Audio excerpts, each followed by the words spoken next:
El día de hoy vamos a comentar acerca de las señales de alerta del cáncer infantil en el marco del Día Internacional de Lucha contra el Cáncer Infantil, que fue el día de ayer, domingo 15 de febrero. Y justamente para mencionar a nuestra población de que estas fechas en la efemérides del sector salud se reconocen justamente porque son fechas para sensibilizar a nuestra población acerca de los cánceres que afectan a los niños y adolescentes, que muchas veces no son prevenibles, pero sin embargo se están manifestando poco a poco.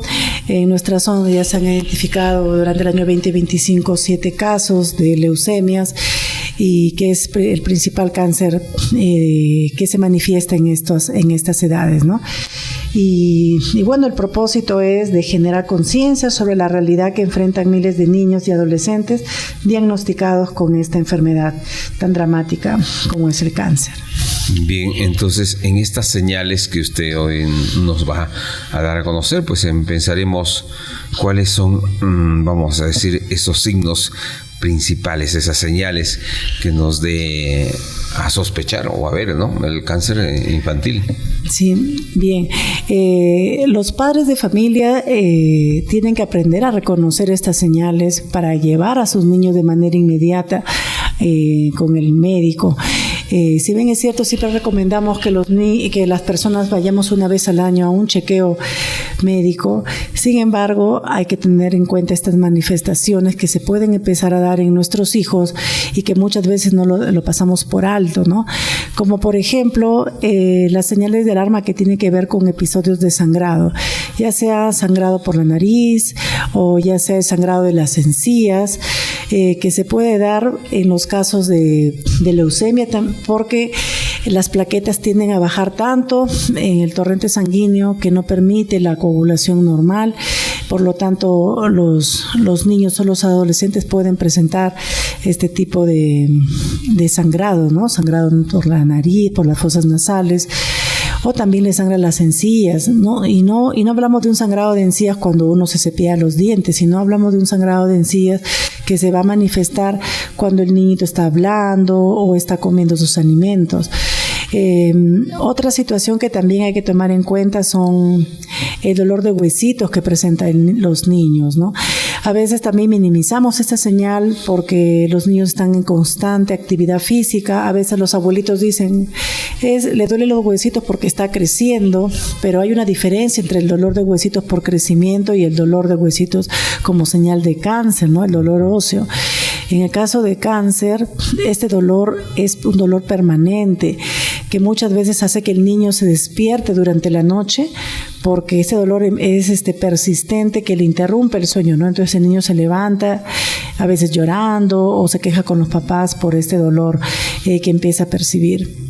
Y entiéndese que cuando hablamos de estos problemas de cáncer infantil, específicamente de las leucemias, las células malignas se van desarrollando en la médula ósea. Eso genera presión en el interior en la médula, haciendo de que se manifieste como sensación de dolor.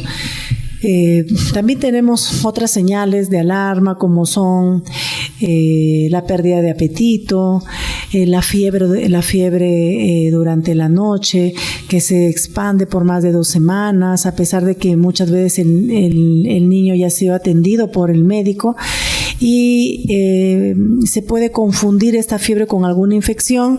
El niño es medicado, ¿no? Le dan su antibiótico quizás, pero a pesar de que ya está con medicina o con antipiréticos, que son medicamentos para bajar la fiebre persiste, ¿no? Entonces una fiebre por 2 semanas también es una sospecha de cáncer infantil. También tenemos que tomar en cuenta, considerar bultitos en el abdomen. Hay niñitos que son flaquitos y tienen la pancita, la barriguita abultada, ¿no? Igualmente, a veces decimos puede ser por parásitos, que este niño está con la barriguita abultada, pero los médicos tienen que tomar especial cuidado porque muchas veces pueden ser por tumores, por crecimiento del hígado, y pasamos por alto este problema y lo estamos tratando como si fuera para parásitos, ¿no? Por una parasitosis. Hay otras señales como las náuseas, que los niños también suelen presentar, las manchas en la piel tipo moretones o petequias, ¿no? Como si se hubiera golpeado el niño. Otra señal también muy importante es cuando el médico evalúa al niño con una linternita a los ojos y se forma una mancha blanca, ¿no? Esta mancha blanca, conocida en los términos médicos como leucocoria, también es una sospecha de cáncer por algún tumor que se viene desarrollando quizás en el cerebro o también en la zona del sistema visual, ¿no? Entonces, miren, estas son señales que hay que tener en cuenta, hay que tener en consideración para que tanto los padres de familia como los docentes en la escuela también estén alertas, porque hay niñitos que les baja tanto la hemoglobina que hacen un cuadro de anemia severa, y eso implica que el niño se duerma en clase, no se concentre, y eso también tiene que llamar la atención de su docente, ¿no? O sea, aquí el cuidado del niño depende del entorno que lo rodea. En primer lugar, la familia; en segundo lugar, la escuela, donde el niño también pasa muchas horas del día, y todos nos debemos sentir responsables para poder estar al tanto de las señales de alarmas respecto al cáncer infantil, ¿no? Consideremos también que hay niños que han manifestado señales muy particulares, como por ejemplo la picazón en el cuerpo sin que haya una lesión aparente en la piel, ¿no? El niño se rasca la piel de alguna zona del cuerpo, pero la mamá examina y no hay ronchitas, no hay nada que pueda indicar que es por alguna lesión de picadura o de una alergia.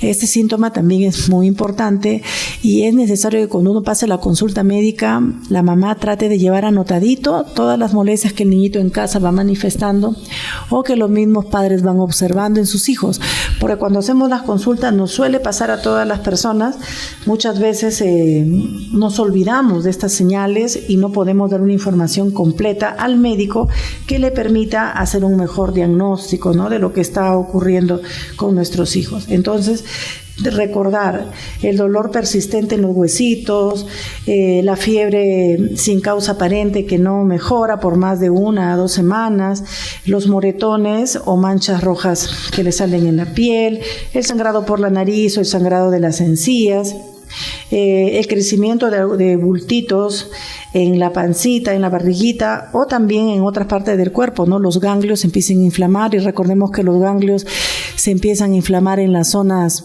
como las axilas, detrás de las orejitas, en la zona inguinal. Esas partes también, siempre cuando uno baña a los niños, hay que estar observando al momento de secar su cuerpito. La picazón en el cuerpo sin lesiones aparentes, o el niñito que se muestra cansado, con fatiga, que no puede ni correr porque inmediatamente se siente cansado. Generalmente eso se da por una anemia súbita. La pérdida de peso que va acompañado, ¿no?, a la falta de apetito, al dolor de cabeza, a los vómitos por la mañana, sobre todo durante varios días. O hay alguna presencia de infección que no mejora a pesar del tratamiento, ¿no? Esas son las señales de alerta de que todas las personas debemos tener en cuenta por el bienestar de los niños y los adolescentes también. Bien, obstetra nos está dando ahí estas indicaciones y revelando por qué, vamos a decir, tener en cuenta de estas señales de alerta que se presenta del cáncer infantil. Pero obstetra, vamos a decir, no sé hasta qué punto ¿por qué surge el cáncer infantil?, ¿no? Porque a veces decimos son niños o menores de edad en comparación a las personas mayores, ¿no?, que a veces pueden cometer errores de distinta índole, ¿no? En los niños mayormente, ¿por qué? Bien, la mayoría de estos casos se va a dar por algún factor genético, porque no es como el cáncer en los adultos, que va asociado a presencia de virus, a presencia de contaminación ambiental, ¿no? En la mayoría de los niños nacen ya con una predisposición genética para que se desarrollen estos cánceres, que si bien es cierto no son determinantes tampoco, pero sin embargo sí, los estudios han demostrado que hay una asociación a esto, ¿no? Por eso que cuando cuando hablamos de cáncer infantil, no hablamos de prevención del cáncer infantil. Hablamos de saber reconocer a tiempo las señales, ¿no? Es más, algunos especialistas mencionaban que habían niños que al momento de nacer, ya dentro del periodo de recién nacido que consideramos durante el primer mes del nacido del niño, dentro de los primeros 28 días, ya empezaban a manifestar algunos problemas que estaban asociados ya al cáncer, ¿no? Por eso que decían, hay niños que ya nacen prácticamente con el cáncer, ¿no? Y estas cosas muchas veces no se manifiestan a tiempo o se van detectando conforme el niño va creciendo. Hablamos del niño y la niña, ¿no? Y eso es lo difícil del cáncer infantil, de que no podemos hablar de una prevención, ¿no? En estos casos. Las señales de alerta del cáncer infantil. Y ahí nos ha referido algunos aspectos que nosotros también debemos tomar en cuenta y algunas indicaciones como podemos detectar pues prontamente, porque esto puede generar algún problema mayor, y en verdad que sí, ¿no? Porque a veces estas infecciones, como decía, algunos virus, casos raros que pueden aparecer en el cuerpo, y esto puede estar vinculados a un cáncer infantil. ¿La tasa es alta en el cáncer infantil, obstetra? Bien, hay mucho subregistro de esta enfermedad. Nosotros no tenemos un padrón o un registro hospitalario de cánceres. Generalmente los médicos refieren por sospechas para evaluaciones en hospitales de mayor complejidad. Sin embargo, según nuestra morbilidad del 2025, sí se han encontrado ya algo de 7 casos de leucemias, pero sin embargo nosotros no somos una unidad oncológica, ¿no? O sea, no damos tratamiento. Todos los pacientitos se refieren a lugares como Cajamarca, al hospital regional, se refiere al hospital regional de Lambayeque también. Hay pacientes que se logran referir al Instituto Regional de Enfermedades Neoplásicas, y algunos por los temas familiares, por lo que el paciente tiene que buscar también el lugar donde tiene familia para que lo acoja, ¿no? Porque suelen quedarse muchos días, ya que se les indica una serie de exámenes o procedimientos para llegar al diagnóstico de la enfermedad. Van también hasta Lima, al Instituto Nacional de Enfermedades Neoplásicas, ¿no? Son en esos puntos principales donde van a parar nuestros pacientes referidos. Algunos van al Instituto Nacional del Niño, en fin, según donde determinen también los especialistas a las referencias. Esa es nuestra realidad acá en Chota. Esperemos que a futuro podamos contar con esas unidades oncológicas que son tan importantes. Mientras tanto, el hospital de Chota se sigue fortaleciendo con algunas unidades básicas para la prevención de los cánceres priorizados, como son mama, cuello uterino, colon rectal. También algo que también nos está faltando es el especialista en dermatología para los casos que se refieren de periferia de sospecha de cáncer de piel, ¿no? Que es lo que no tenemos. Sin embargo, contamos también con urólogos para el despistaje de cáncer de próstata, pero nos falta la unidad de patología para el procesamiento de las biopsias, ¿no? Entonces, por ahí tenemos esas dificultades todavía como sector, pero estamos caminando al fortalecimiento de estos servicios. Muchas veces a los profesionales no les parece quizás interesante venir a trabajar a Chota, pero con el tiempo tenemos que contar con este tipo de especialistas para que los diagnósticos se hagan de manera más oportuna en nuestra zona y la sobrevida de los pacientitos sea mejor, ¿no? Sea más alta. Nosotros solo referimos por la sospecha de los cánceres y es en otro nivel donde se hacen las confirmaciones. Ahora, obstetra, ¿el cáncer infantil se puede prevenir? Tanto así como prevenir, no. Pero sí hay estudios que lo han asociado, como yo dije, al factor genético, también lo han asociado a la exposición de la madre a radiación, ¿no? A las radiaciones por la zona en la que viven quizás, o porque han sido también portadoras de algún tipo de cáncer y han recibido radioterapia. ¿no? Entonces la radiación ionizante, que tiene que ver con exponerse a los rayos X, que generalmente son a través de las radiografías, durante el embarazo o por tratamiento de cánceres, tienen asociación con que los niños cuando nazcan tengan predisposición a desarrollar algún tipo de cáncer infantil, ¿no?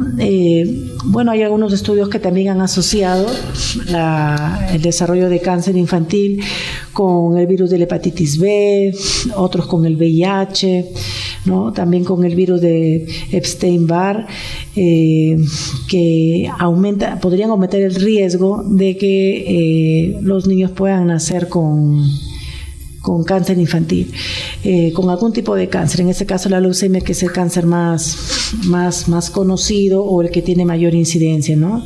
Que se presenta en nuestro país, en el Perú.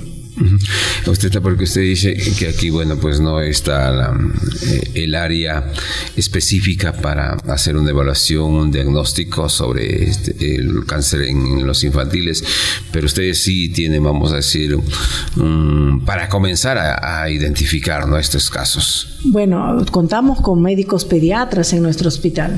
Por eso que siempre se recomienda a las familias que el niño, la niña o los adolescentes pasen siempre por lo menos una vez al año con el pediatra para un chequeo de rutina. ¿Por qué? Porque allí, por ejemplo, les piden el examen de sangre, ¿no? Como va la hemoglobina, el hematocrito, y ahí el pediatra puede ver si de repente todos los elementos formes de la sangre que componen la sangre estén en los niveles adecuados para la condición de los niños y las niñas, ¿no? Y en esos casos muchas veces pueden descubrir la anemia, ¿no? Una anemia marcada que hace que el médico pediatra solicite otro tipo de exámenes de sangre, quizás adicionales, como para ver el nivel de las plaquetas, entre otras cosas, y pueda tener también por allí ver si hay una sospecha, ¿no?, de un caso de leucemia asociado a los síntomas que pueden presentar los niños, ¿no? Por eso el mensaje de nosotros es dar a conocer sobre las señales de alerta, porque, como repito, somos un nivel preventivo promocional de salud y esa es nuestra tarea primero, ¿no? Porque a veces las papás dicen, sí, pues yo lo veía que mi hijito se quejaba de dolor, de que le dolía la rodillita, los coditos, pero yo pensaba que se había topado, ¿no? Pero este dolor ya hay niños. Y una vez escuché un niño que decía, pero yo ya no me quejaba porque nunca me hacían caso, ¿no? Entonces esas son algunas versiones, testimonios que dan los niños de que se sienten, al final se acostumbran a las dolencias porque los papás no le dan importancia a esas señales, ¿no? O el niño que se rasca la piel, no es por ácaros, no es porque tiene una alergia, ¿no? Entonces esos detalles hay que considerarlos y siempre darle a conocer a los médicos. Si de repente el médico se le va a iluminar los ojitos del niño para hacer el examen del ojo, la mamá sabe que debería pasar dentro del control de rutina ese procedimiento, entonces recordar al médico, no, doctor, a ver, revísele sus ojitos si es que está bien. Y eso es parte de la información que debemos tener todos, porque en realidad uno como mamá no piensa tampoco en que sea un cáncer en ningún momento, ¿no? Y nos ha pasado a nosotros cuando llevamos a nuestros niños a las consultas, no nos preocupamos de eso en realidad, pero conforme uno va leyendo, informándose, se tiene que convertir en parte de nuestra rutina en el cuidado de la salud de nuestros hijos, y siempre en la consulta de rutina, porque lo que normalmente ocurre es que uno va al médico por una dolencia y el médico dice, ¿para qué ha venido? ¿Para qué lo trae su hijito? Y la mamá a veces se siente corta de decir, bueno, lo traigo para que lo revise, porque mal no está, pero necesito que le haga un chequeo, ¿no? Entonces ahí es donde el médico se sobresalta, porque es raro que alguien lleve a su hijo solo por un control de rutina, ¿no? Generalmente vamos por un malestar. Y allí se requiere que tenga toda la paciencia personal de salud para ir examinando piel, ganglios, los ojos. Ese es el problema que tenemos casi todos, ¿no? O sea, vamos cuando un caso vamos incomodando. O sea, cuando alguien tiene ya alguna patología que siente, que le molesta, que le incomoda, recién vamos a identificar, ¿no? Es mal. Y generalmente cuando uno va cuando uno acude enfermo, la enfermedad ya está avanzada. Claro. Porque en el caso de cáncer, siempre lo hemos mencionado, en los estadios iniciales no hay ninguna señal que a la persona o a los parientes, a los familiares, le haga sospechar que la persona está atravesando o desarrollando un cáncer. El cáncer ya manifiesta sus señales como el dolor o el tumor ya palpable, cuando ya la enfermedad está avanzada, ¿no? Y lamentable en esos estadios no se puede hacer nada, y prácticamente ya por los pacientes nada más que darle cuidados paliativos, que son cuidados que se les da para mitigar un poco el dolor en los pacientes, pero estos cuidados paliativos se dan ya en los estadios terminales de la enfermedad, ¿no? Que va acompañado, que se da con el apoyo psicológico, emocional, para que el paciente que está ya muriendo por cáncer no se sienta solo, ¿no? Se sienta que por lo menos la familia algo hizo por ellos. Pero no debemos llegar a esos extremos. Nosotros, la tarea nuestra es justamente concientizar a nuestra población a aprender a cuidar nuestra salud, para que no lleguemos a estadios avanzados de cáncer, donde ya ni siquiera la quimioterapia ni la radioterapia hagan efecto en nuestros pacientes, ¿no? Los tipos de cáncer más frecuentes en los infantiles. Bueno, hablando de las leucemias, también están los tumores que se presentan en el nervio óptico. No recuerdo ahorita exactamente el nombre de esos tumores, pero tiene que ver con los tumores que se dan también a nivel del nervio óptico. Hay tumores también, hay cánceres que están asociados a problemas del hígado. Y nosotros muchas veces no contamos con los medios para poder identificarlos, ¿no? Así es. Por eso que ante esto se tiene que siempre referir a otros niveles para que se pueda hacer los diagnósticos oportunos. En el caso de las leucemias es el cáncer que se presenta en un 30% de incidencia en nuestra población adolescente e infantil, ¿no? Y luego ya vienen los tumores cerebrales y los tumores del sistema nervioso central, así también como los linfomas, que tiene que ver con tumor a los ganglios, con cáncer a los ganglios, ¿no? Bien, obstetra, para cerrar nuestra entrevista, nuestra conversación de hoy, hay algunas actividades todavía que vienen cumpliendo, ¿no? A propósito de estos temas. Sí, nosotros estamos todo este mes de febrero y ya también el Ministerio de Salud nos acaba de informar de que nuestra campaña se va a extender hasta el mes de marzo. Vamos a estar estos 2 meses haciendo trabajo preventivo de nuestros cánceres priorizados, para que nuestros usuarios, tanto del CIS como de salud, puedan acudir a nuestras campañas. El día 6 de marzo vamos a hacer una actividad por el Día Internacional de la Mujer acá en la Plaza de Armas. Es una actividad multisectorial, donde vamos a estar haciendo tamizajes de cáncer de cuello uterino, tamizaje de cáncer de mamas. Para los varones vamos a hacer también tamizaje de antígeno prostático, y esperemos pues contar con la afluencia de nuestros usuarios. Recordarles que en el Hospital José Soto Cadenilla se sigue con la campaña de detección de cáncer de mama a través de la mamografía bilateral. Es totalmente gratis, la atención es mañana y tarde, pero previa citas para evitar que los usuarios vayan por su cuenta y ya no encuentren un cupo, ¿no? Y se desplacen de manera innecesaria. La idea aquí es que tengan primero sus citas para que puedan acudir directamente solo a la atención, ya que algunos vienen por su cuenta y ya no alcanzan cupos. Entonces eso genera incomodidad también en las personas que acuden a este tipo de chequeo como es la mamografía. Bien, pues obstetra Carmen Muchelli, como siempre es un gusto estar aquí como cada lunes con estos temas de orientación, de prevención, y que todos debemos tomar en cuenta las recomendaciones cuando no permitamos que las enfermedades en estos casos pues avancen, ¿no? Gracias a usted. Muchas gracias también.